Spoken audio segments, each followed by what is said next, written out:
यसपालि त मनै फाट्यो, केले सिउने केले टाल्ने हो।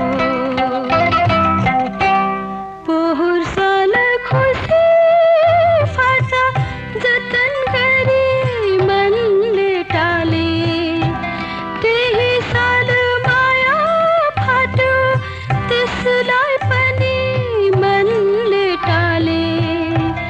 यसपालि त मनै फाट्यो, केले